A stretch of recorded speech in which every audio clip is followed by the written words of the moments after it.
Good morning, good afternoon, good evening, whenever, wherever that you may be tuning in. This is Yonks, and this is now our second tools working group that we've been hosting here, and very excited to start unpacking Hats protocol. And I would really say it's probably the leader for roles-based coordination, and it's being positioned as the organizational graph protocol. And very excited to be joined with me today with David Elrichman, the co-founder of Hats Protocol, and then we also have some good representation from the Unlock community. And one of the ways that I love doing things like this is having fun. And for everybody that's participating, this image right here, you'll actually be getting airdropped the NFT done via the Unlock Protocol certification.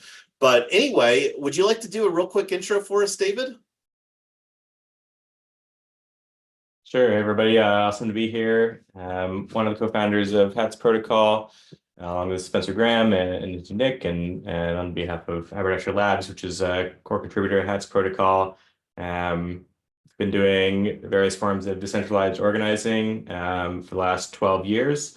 First, it was a lot of IRL, kind of multi-organizational work, and then with Hats, more about how we can scale to coordinate in more and better ways in digital spaces. So glad to be here. Fabulous. And I'm going to kick it over to Stella for a real quick introduction. Then you can introduce Chris, and then we'll hop into the agenda. Oh, that's a surprise. All right. Hi, my name is Stella. I'm the founder of the Alana project and the lead steward currently at Unlock Protocol DAO. And yeah, we're looking into how we can utilize Hats protocol to visualize the structure of our DAO. And do you want to say anything for us Friday afternoon here, Chris? Sure, just glad to be here with Harvey, COO at Unlock Labs, and looking forward to just learning a ton more about Hats today. So thanks for setting us up. All right, great. And hopping into the agenda here, let me make this a little bit bigger for everybody on the live stream. So checking off some boxes here, did our introductions. So one of the things I would like to hop in, and this is one of the things that I got to give some kudos to the Hats protocol team. So like if you go to their main page here, again, organizational graph protocol, and they've got some great case studies over here on their page with very well-established organizations within the ecosystem at large. But my favorite one, and this is one that I got to give kudos again to the Hats team, is the Hats Proto DAO. And taking a look over here, and did you want to walk us through this tree over here at all, David? I can just give a super brief overview. So if you scroll to the left even further, so it's a proto DAO because it's not a true DAO currently. It is it being incubated by Hatsprotocol Labs, but we have the proto DAO branch here, and we are progressively decentralizing. And so you can see we kind of have different contribution zones. We actually just put out a blog post about this on Wednesday, 2 days ago, blog.hatsprotocol.xyz about the proto DAO. And our community member hat, that gets people access into the Telegram group and into the Charmverse workspace and into some voting power and joke race and other things. And then as people contribute, make open source contributions, build with Hats, integrate with Hats, and so forth, they and their organizations can receive proto rep, which are on-chain reputation points, tracked with the Moloch v3 DAO House system that we use. And those proto rep points can be then converted into proto votes or governance power in Hats proto DAO as people become a steward. So the steward hat gives you the power to convert your reputation points into actual governance power. And we have 38 stewards, builders, wearers, users, we call them wearers, and contributors from organizations across the space, and they're helping us progressively decentralize and to advance the Hats ecosystem. On the right side, you can see specific roles. Actually, to the left a little bit further, I was saying on the right side of the proto DAO branch under Hats proto DAO role admin. Those are specific roles in the proto DAO, and we're kicking off a process this season where stewards can permissionlessly stake 100 protovotes to claim the role curator hat. That could then be slashed if they don't fulfill the responsibilities of that hat, but that gives them the power to create their own role in the DAO and get compensated for that role. So over the coming weeks, you're going to see lots of other hats being created and deployed underneath that role curator hat, which are the kind of unique roles that stewards are playing. On the right side is the rest of the Haberdasher Labs tree. I won't go into detail here, but that's that just is a look at how we're organizing ourselves as builders of the protocol and the products associated with it. And actually, a core member of our team, Scotchpreneur, has jumped in the call now here too. So happy to have Scott here. Is key on so many fronts, our front end lead and developer lead in lots of different ways. So thanks for joining, Scott. Yeah, and I don't know if Scott gets credit for the visualization here, but it looks absolutely fabulous. And I know that organizations can spend a lot of time and effort and not have the composability that it appears that you can get here with Hats protocol. So looking at some of the other case studies, I've got Rare DAO over here, and they don't have some of the fancy imagery that the Proto DAO with Hats does, but I think that this is kind of another great example and another one. And I think I opened up tabs on all of them except for MakerDAO. And this is a very simple one, and this is probably more what going to implement on the second half here for DUNADAO, where we've got a pretty simple as a fledgling DAO that we're still incubating within our DAO ecosystem. And then also have to highlight Raid Guild here, that's really gotten into like the characters of as far as some difference. And I know that Stellar is a gamer, so she'll probably appreciate some of the gaming themes of like wizards, warriors, monks, paladins. I'm not going to talk about all of those, but I think that that's a fun one. So you might take a look, Stella, as far as having some fun ways that we can potentially do that within Unlock protocol. So I think if I had to summarize, like looking at some of the case studies, I would probably say the Haberdasher with the Unlock protocol, and this is something that we mentioned before we went live, is probably most similar with Unlock Labs being, and that's a very common model within the Web3 ecosystem. And then the DAO is we're working to decentralize. But did anybody want to chime in on some case studies before we hop on to the next item on the agenda? I have a question. Yes, go for it. Okay, so in the examples you showed, what I've seen is it's like either organized by departments or just by roles, or like working groups, I guess. Like, no, by departments or by like roles. Yeah, by roles. So I was wondering, is there like a reason why you would want to choose one or over the other, or is there like no set of rules and people just do it whatever way feels more intuitive, I guess? Yeah, it's a good question. There are two different approaches. One is more like the schemorphic, like building your hats tree as a org chart, basically, a hierarchical org chart, where it's like, but the difference is instead of an individual CEO at the top, it's the collective, usually, in the case of a DAO, with working groups and then individuals who are part of those working groups, and that can make a lot of sense. That's kind of how the admin relationships also flow in a hats tree. But then other groups just focus on really specific roles, as you said, and it's really just about getting into the missions that we need to delegate to specific individuals or groups, and it doesn't matter as much in like what structure they're a part of. It's just about a way to delegate those specific permissions, and that was Yonk shared a graphic before of the current set of permissions and powers that can be connected to and accessed by a hat. And so we usually do recommend that people, there it is. So any of these things can be connected to a hat, and someone could then access via the hat. The hat provides the token, and via token gates or integrations, they can access these powers, resources or governance power, communication platforms, casting authority on broadcaster and whatnot. And so we do recommend that people, that organizations, start simple. You don't need to necessarily get your whole structure, at once or figure it out perfectly. That can be pretty overwhelming if you're thinking about, what is the perfect structure for this DAO over the long term.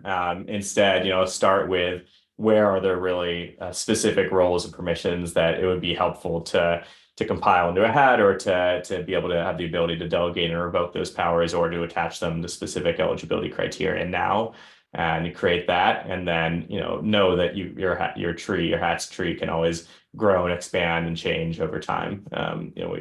We've built it so that it can kind of grow and evolve with the organization. And I saw Dr. Lau. Go ahead. Oh yeah, just to give you an example, we work closely with Raid Guild. And, from Nextdoor point of view, there's like 2 or 3 ways of using hats. One is sort of a static tree, which is around business processes. So we have a cost committee, we'd have a grants committee, we'd have a organizing committee. So those are sort of like roles are sort of semi-permanent, and they are tapped into sort of fixed resources. On the other hand, we also have sort of what we call classes, and these are akin to Raid Guild. Let's say a fighter is a full stack developer, a rogue is a lawyer or compliance, a wizard is someone who does Celerity coding. And what that does is it allows ad hoc working to assemble very quickly. So the client comes to them, they say they want to do X, Y, Z. Then someone say, okay, we need 2 fighters, a rogue, and 1.5 mages, and then they issue the call. So the hat in not really a static role like keys, but sort of a quick and easy way to identify the skills and capabilities of people, so they can be rapidly assembled for ad hoc work. In which case, this is like doing client development work.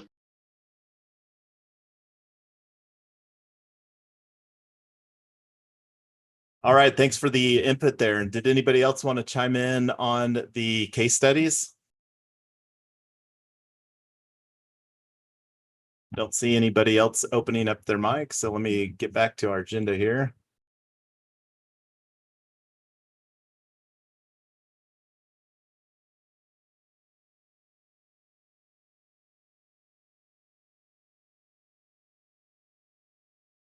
All right, so discussing let me actually, before we go to that one, besides what we already showed here, and let me go back to that image real quick. So favorite use cases, what are your favorite use cases for, and we've got a special time to talk about Farcaster since we're all increasingly fans of Farcaster, but what are your favorite use cases, David, of hats? I was muted. So this has been an interesting thing. We built the protocol so it was very unopinionated, intentionally so. And then over the last year, 2 years, a year and a half, I guess, since we deployed V1 of the protocol, been seeing lots of different ways that people have used it to solve their problems. And now, over time, have started to realize some really common specific patterns that DAOs and organizations tend to use the protocol for. So some of the ones that come to mind are hats for councils. So giving a group of people a specific set of permissions that come with being on a council, whether that's a DAO council or an operations council or a grants council. And often that means associating those roles, those hats, with signing authority on a multi-sig. And then a lot of times those councils are elected positions. And so via any kind of election, whether it's through Snapshot or a joke race or a tally or DAO House, wherever you do your elections, you can say, set the eligibility criteria for a hat, the DAO council hat, say that only the top vote getters in this election are eligible to wear this hat. and receive the multi-sig signing authority permissions that come with that. And that hat automatically expires after the given term, or it can be associated with, you have to be the top vote getter of an election and stay above a certain reputation threshold, or have staked a certain number of tokens, or hold an NFT in your wallet. And the moment you become ineligible for any of those properties, your hat's revoked and you instantly lose the signing authority on the multi-sig. So DAOs for councils is a big one. DAOs for, hats for councils, hats for elections, which I mentioned, just a common way to get people into a specific role and then toggle off after a given time period.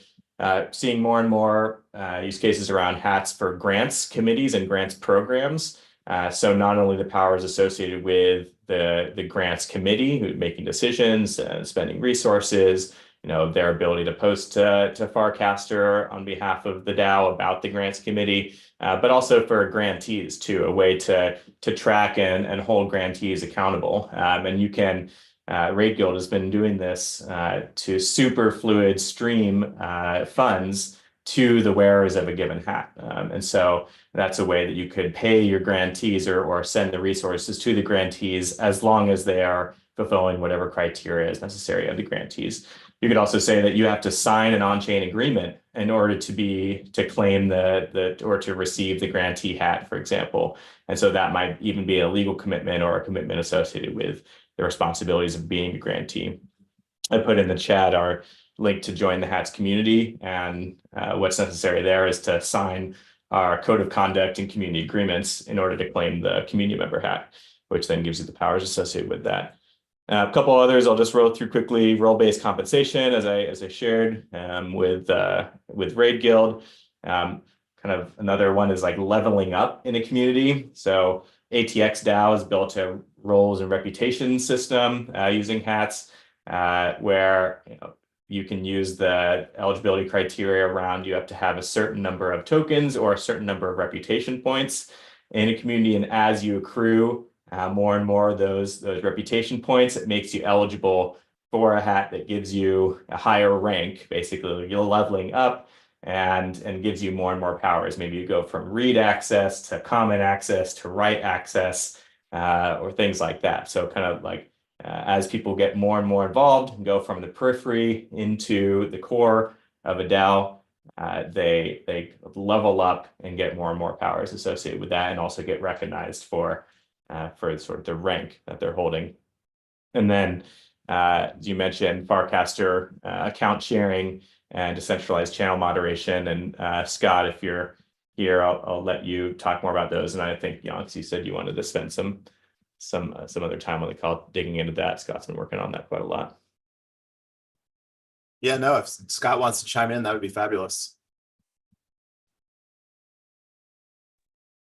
For the Farcaster channel moderation? Yeah, maybe give just a quick overview of what kind of stuff we're doing with Farcaster, both channels and also account sharing. Cool. Yeah, so the team's been working on implementing shared account access. So we've been working closely with HeroCast to enable that on the client side. And so we've been transitioning that so that you don't have to even leave your client. You can install it via the Warpcast actions and interact directly with casts through your other accounts. So it gives you a nice little interface to jump into the brand account or the other intern account. So yeah, really excited to be able to plug that in. And as they push channel IDs on chain, you'll be able to manage channel IDs in a similar fashion. So excited to be able to give powers to manage these shared accounts directly back to users and the community. Did I miss anything there? No, I think that's a good overview for now. Yeah, does anybody want to ask any questions about the Farcaster stuff before we move on down the agenda? And I know that Chris has a hard stop here on the half an hour. Did you want to throw in anything real quick, Chris, before you hop off?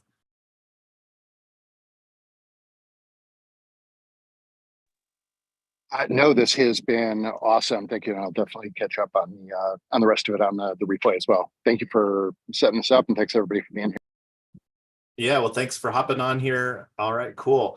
I'm excited about the Farcaster stuff, and this is something I've got a pretty early Farcaster ID, but I get social media sprawl, and it's hard for me. I'm more focused on building all the things, but very excited with me wearing far too many hats, building the ecosystem that we are to provide some other opportunities for people to get in and contribute. So moving down the list, did we want to do anything about the unlocked protocol potential implementation? I think that we've got quite a bit already that we can unpack from that. Did anybody want to chime in some thoughts?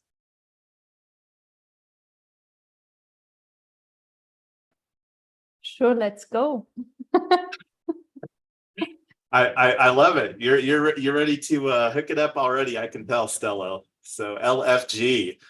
So I already asked this earlier, but I'm going to actually just pop back in because I don't think that we were actually because the question that I had here was about the DAO ecosystem composability.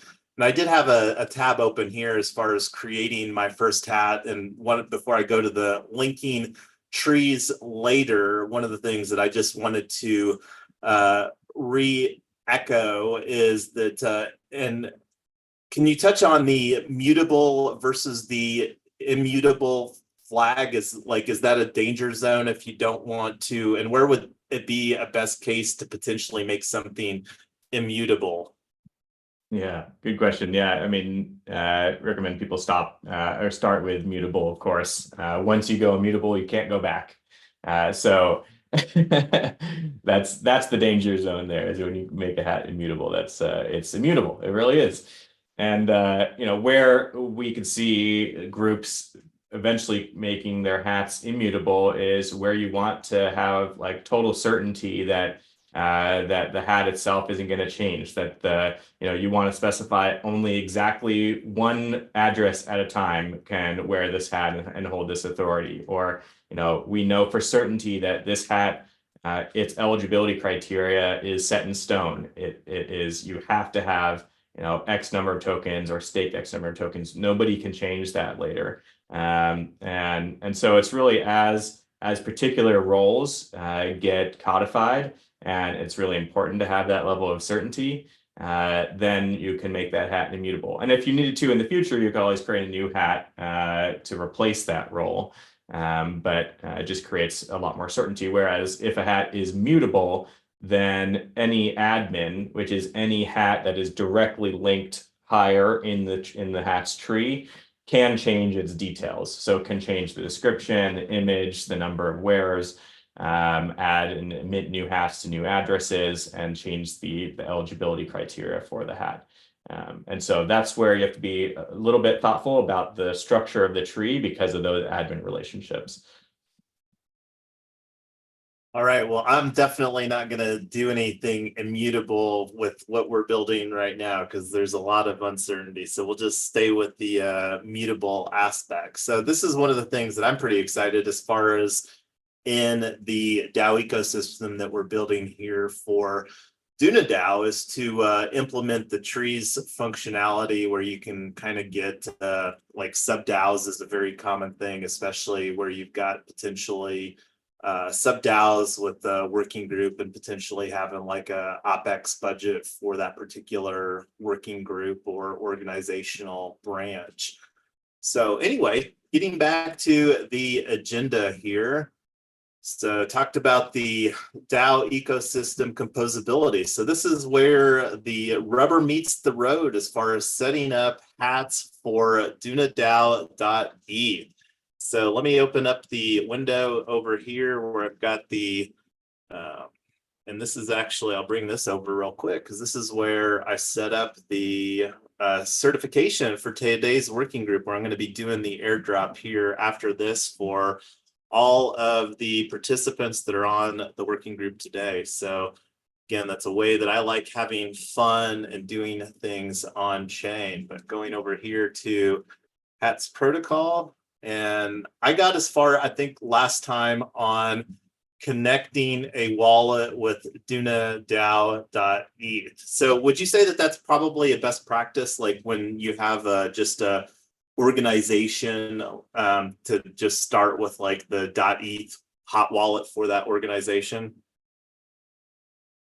Yeah, I think that's a fine starting point. We often see, groups like there's usually an individual DAO operator or catalyst who is setting it up in the first place, and they create the tree. They which means then they're wearing the top hat, which is like the super admin of the tree, which is what you'll do when you hit create new tree, and then we often recommend then having and we can go through this as you do it, but having a hat directly underneath that, which we call an autonomous admin or an admin hat.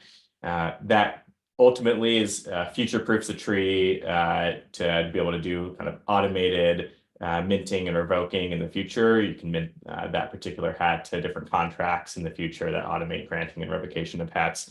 Just future-proofs the tree. But in the short term, as the tree is getting built, particular individuals, one or more, can wear that hat and continue to have admin authority over the rest of the tree, and so continue to make changes and deploy those changes directly without having to go through, a 2 or 3 multisig or whatever process that the DAO uses. Then later, as the tree gets created, you can renounce those admin hats, so you no longer have those powers, and you could transfer the top hat from an EOA to the DAO's contract. So then it truly is decentralized at that point, and any those super admin powers are then in the hands of the DAO itself as opposed to an individual. Nice. And I thought that it would be worthwhile here just to show what chains are available, and we're building DUNADAO on Base, but these are the current available chains. So it looks like good portion. Go ahead, Stella. Sorry, it's always the lady with the questions. So if I saw you have an integration with Fileverse and with Charmverse, so depending, I guess it depends which chain this is on. So in case of Fileverse, it's on Gnosis. So would you then recommend that we mint, like that we do this also then on Gnosis? Is that relevant even? Well, and let's say you had your hats on Optimism. In the case of Charmverse, you could then go into Charmverse and associate a Charmverse role with a hat on any chain. So in that case, it doesn't matter what chain your hats are on, because Charmverse is going to be able to read the tokens on any chain. Fileverse, I'm not sure if they only operate on Gnosis. I'm not sure. Scott, do you know the answer to that? Fileverse is still finalizing their hats integration, that's coming out in like a month July. or two. Yeah, I guess so. Okay, cool. Thanks. Yeah. Sorry, Jason, I have something. And I was trying to find the hands, and I don't see it for some reason. Sorry. So I was going to ask you, can you use the Hatsprotocol as a token gating, or it doesn't work that way? You do unlock and then you do Hatsprotocol. You know how you do the token gating from unlock to other platforms? Can you do a token gating from here and use it somewhere else? Yeah, Scott, do you want to take that? Yeah, the hats are 1155 tokens, so anything that's 1155 compatible is able to be used for any token gating solutions that you need. Oh, 1155, that's how you call it? Yeah, the ERC 1155. Yeah, Okay, yeah. thank you very much. Cheers. So for the details, if I don't select something, it'll just give like the standard hat, correct? Yep, it'll just be the default image, and you can always update that later. The top hat is the only one that is an admin of itself. So if you control the top hat, you can change the top hat image later. Okay. And as far as the top hat name, what would you, does this need to be anything like fancy or? It's probably DUNADAO. DUNADAO. All right. We'll just go with DUNADAO.org. There we go. And then description. And go ahead, Dr. Lau. Has there been any interesting conflicts with the commercial firms? Roles can sometimes intersect with local labor laws, so you could have like the same role, but need to be treated quite differently because of different countries. We see the EU with fairly strict rules on volunteer work. I haven't seen that specific case yet, but have seen the case where there are kind of similar roles, but there are, you know, small but meaningful differences between them. And in that case, we see groups create a group, which you can create by creating a hat that has 0 wearers, a supply of 0 in our UI. Then it treats it as a group. Then you could create a bunch of individual hats underneath that. So you could have like a group that is for that specific role, but then individual hats underneath that one for each country of relevance. And as far as the description here, like, I mean, this is just more, where does this actually show up? That'll show up on the hat itself, and you can always update that later. So it's fine to keep it blank for now if you want. So, and it's not a required field then? No. All right, cool. All right, well, here we go. We are minting my very first hat on our working group today. So, and I love the transaction fees here on Base.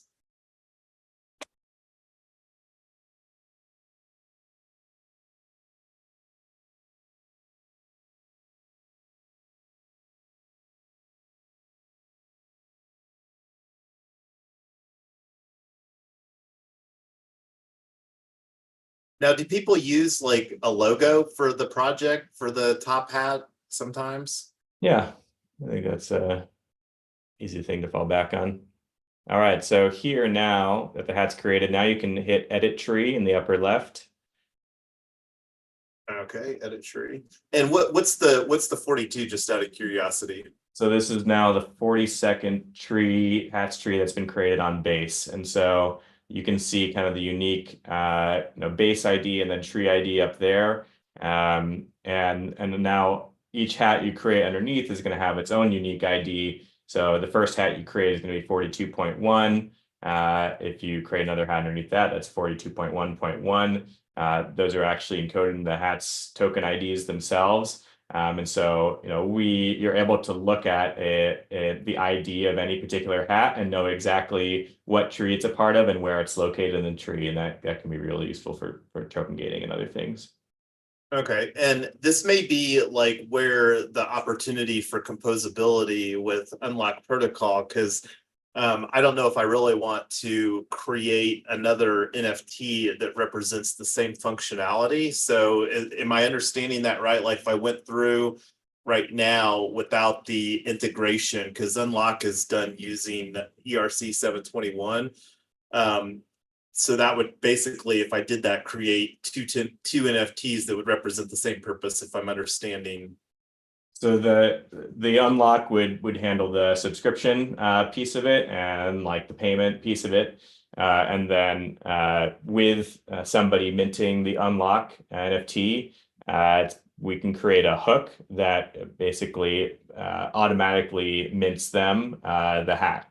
And the hat is what you would use then to bundle all the other things, the Farcaster rights, the multi-sig signing, the Charmverse, Telegram, Discord, everything else. And so the hat is like the role itself that gives you access, and the unlock is handling the subscription part of it. But you have to be paying an active, actively paying the unlock subscription in order to continue wearing the hat. And the moment you stop the subscription and you lose the unlock NFT, that's the eligibility criteria for the hat. And so you'd lose your hat and all the powers that come with it. Okay, cool. So, and you said click on edit tree, and then this creates 42.1. Yep. You can hit that button. Which one? The create hat button. Oh, down here? Yeah. So zoom out a little bit. Okay. There you go. And then click on that new hat that's been created. This one down here? Like the plus, or just anywhere in this box? Click where it says new hat. Okay. Yep. So this is the first child hat that you've created. You can name this one, name it Autonomous Admin. That's just going to future proof the tree. And then we can do the rest of the tree from there. And you said name it what? Autonomous Admin. Yeah. And go down to wearers. Right there, hit the box to open up wearers, change it to max wearers 5 for now. You can always change that later, and then hit save at the top. Cool. And then you can zoom out again, and underneath the autonomous admin now is where you can create the rest of your hats tree. And so this can be, starting with different branches or working groups or whatnot, and then cascading down from there to individual roles. Or as Stella was talking about before, you could just go straight to individual roles. Like we want a hat for Farcaster casting authority. You can create all of them now. In edit mode, what this allows you to do is to basically sketch out your whole structure and have the flexibility to change any of the details, to change any of the hats, to add a hat here and then actually delete it. And then once you're ready, you can go back to the draft changes list button there in the upper right. And you could be able to hit deploy in the upper right, and that's going to be able to deploy all those new hats and all those changes all at once in a single transaction. Later, you can also do is hit the export button. That's going to export a JSON file, which then anybody else can use which anybody would then open up the same URL that you're in currently, import that JSON using the import button, and they would see your draft tree in all its glory, and they would be able to make changes themselves and then export it, and you'd be able to go back and see the changes that they added.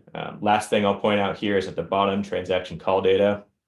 If you needed to deploy changes through a multi-sig, because the only hat that you had authority to create the changes for was one that was worn by the multi-sig or a DAO contract, you could get the transaction call data there and just add that to a DAO proposal. And that's how you could execute the changes to a tree via DAO proposal.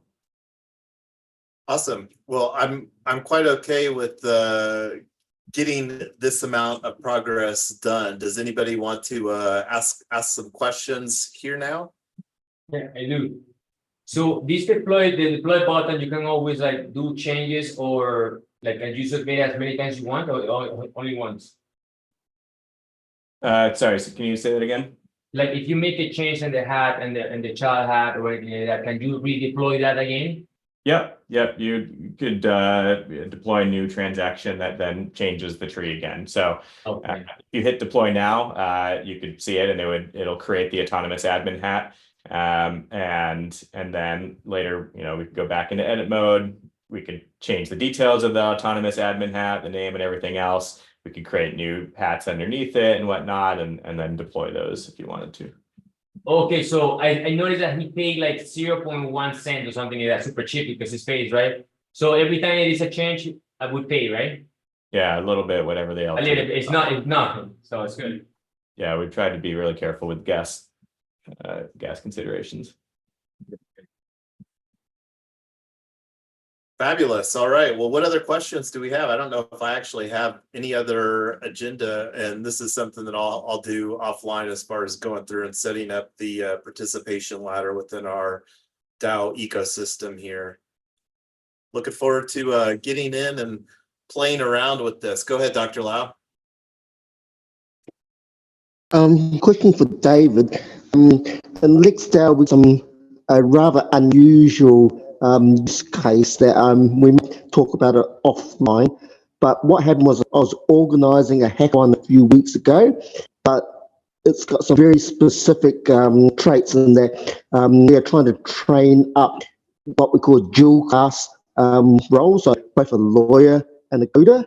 So during the hackathon, if you're a lawyer, I want to suppress your type of skills, abilities, and only for you to use coding type skills. So it's not, we're using the Hatsprotocol for membership, but the use cases that for a hackathon, they make some fairly unusual constraints on the roles and the permissions that I'll probably talk with guys offline about. Just pointing out that we've got some unusual use cases. Okay, cool. I'm happy to put my Telegram handle in the chat here. So you can feel free to reach out. Yonks, I'll just maybe show you one more thing in the app, just kind of the span of things you can do here. So go back to edit tree, and let's create a new hat under autonomous admin. So hit the create hat button underneath there. Yep, perfect. Click on that new hat that you've just created. Yep. So let's say you wanted to give this hat certain, Charmverse powers and, the ability to join a Telegram group and we'll just say signing authority or whatever, bundling a bunch of permissions in a Explorer hat. If you scroll down, I just want to show you all the things you can do here. So if you hit wares, this is where you can set the max supply of this hat for anywhere from 1 to 4 point something billion. That's the number of possible wearers of that hat in any given time. And below that, you can add the addresses that you want to mint that hat to. And you can batch mint them all in one transaction, and you can upload a CSV instead if you want. If you open up responsibilities, these are just text fields, but it's a really helpful way to actually document the real responsibilities of the role that people will be held accountable to. Under powers, those are ways to detail the specific powers that the hat gives you access to. And so this is like where you would indicate, this hat gives you the ability to access a role in Charmverse. You could add that link to access that role in Charmverse in the authority link. And so people then, all those permissions are bundled in the hat, and people via the hat's UI can go access via Charmverse, get the Telegram access, get etc. Claim multi-sig signing authority from the UI in this powers group here. Under revocation and eligibility, you can set this to a specific address in the away or multi-sig or DAO contract. This is the address that has the ability to revoke a hat from an individual address or state that a particular address is eligible to wear a hat. That can be done manually by setting the address and the accountability address, or it can be done automatically. So if you check the automatically button there under hat revocation and then say create new module. So these are the current modules that are in the Hats module registry, which is curated by Hatsprotocol right now in a decentralized way. And anybody can build a new module and add it to and submit it for curation in the Hats module registry, and it will show up in this UI and any other app that uses the Hats module registry. So these are the things that can automatically grant and revoke a hat. For example, agreement eligibility, I mentioned you have to sign an agreement to wear the hat, allow lists, and you can state who then, which other hat or which address controls the allow list. Eligibility around tokens or NFTs, level 55, ERC20 or 721s, you have to have a minimum threshold. And so this is how we would set up the unlock protocol eligibility, was with the 721 eligibility there. You have to have this unlock NFT in order to have this hat, and we can create a hook that automatically grants or revokes the hat associated with the unlock NFT. And yep, nice. So that would be there, and then you need a minimum balance of 1. And then you could, under permissionless claiming, you can say, yes, this hat can be claimed by anybody who is eligible, and you'll set the admin to the autonomous admin. That's why we have it there, because there needs to be a hat that has the ability to grant and revoke the hat from somebody else. So that's the autonomous admin that now has that power. And it'll be worn by a new contract that if you deploy and return, it's going to deploy this contract, which is the module, the hats module, which states the eligibility for that particular hat, which can do the automatic granting and revocation. And what's the claim for account here? That enables you or anybody else to mint a hat to somebody who is eligible. So you can claim a hat for somebody else rather than requiring them to claim for themselves. Yeah, no, boy, that was no. All right, so I guess we can go ahead and deploy and return, because I think that this is the Scott, anything you would add before we submit this transaction here? Nope, seems good.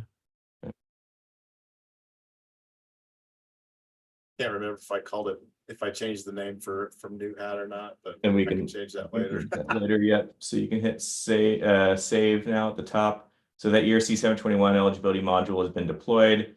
Go scroll up here. You can change the name. It looks like we didn't hit save before, so you have to change the hat name again to Explorer.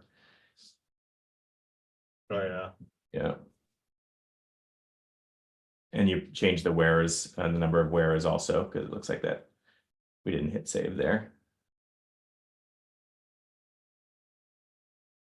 Scott says this is fixed on Bucket, so this will be live soon. Not having to click save. And so you can click save now and then hit the back button. And then you can deploy. And that will, the module's already been deployed, and now it's deploying the changes to the hat itself.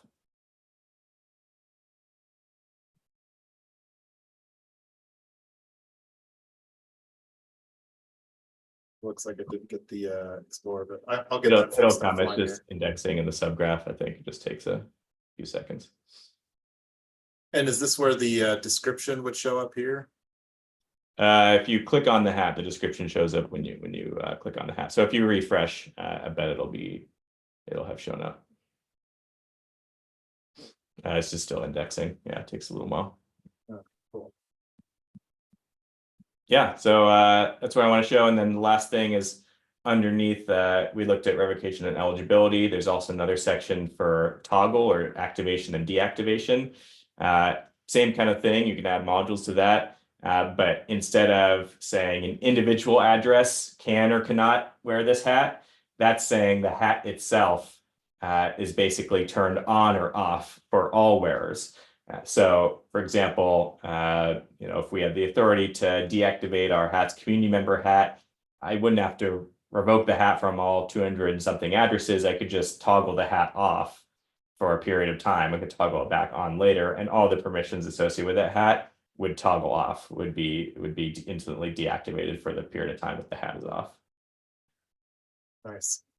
All right. Well, we only have a few more minutes left, and I want to be respectful of everybody's time here. Is there any additional questions that we have before we call this for a wrap here today? Yeah, I do have a question. When people sometimes redeploy smart contracts, they talk about proxies and all these, right? I'm not sure if you're familiar with that. Is that something that happens in the back end here when you redeploy the smart contract? No? Or you're not actually redeploying a smart contract, you're just making it more change. When we deployed the module, those are proxied contracts. When you're deploying new trees and new hats, those are all living within the same hats contract, so there's not deploys there. Okay, got it. All right, thank you. Cheers. All right. I don't know if Dr. Lau still had a hand up from before, but if you've got a question, Dr. Lau, go ahead and chime in. Otherwise, thank you, David and Scott and everybody for participating. This has been absolutely fabulous. And I see Dr. Lau open up your mic. Go ahead. Yeah, there's one third use case that again is fairly unusual. That in the legal circumstances, we have what we call a first responder protocol, and that if something happens, like a security break or something like that, usually whoever's first on the scene is promoted to be, take responsibility. So even if you're just a mere new member, so long as you're the first to become aware of an incident, you sort of automatically privileges, and these get escalated as time goes on. So again, this is a fairly unusual use case, which comes down to security break-in and the legal consequences. So Dave, I'll probably talk about it with you offline on this. Sounds good. All righty. Well, thank you again, David and Scott, and thank you to the entire Hats Protocol team for making a very fabulous product to make organizing all of the chaos that exists within online communities, hopefully more manageable in a systematic way with this organizational graph protocol that you all are creating. And looking forward to facilitating the conversations with the Unlock protocol to hopefully get some better tie-ins there, because I'm not a dev, and I like the composability of all this cool stuff that all the talented devs bring to the ecosystem at large. So happy Friday, everybody. Have a safe and fun weekend. Thanks, everyone. See you.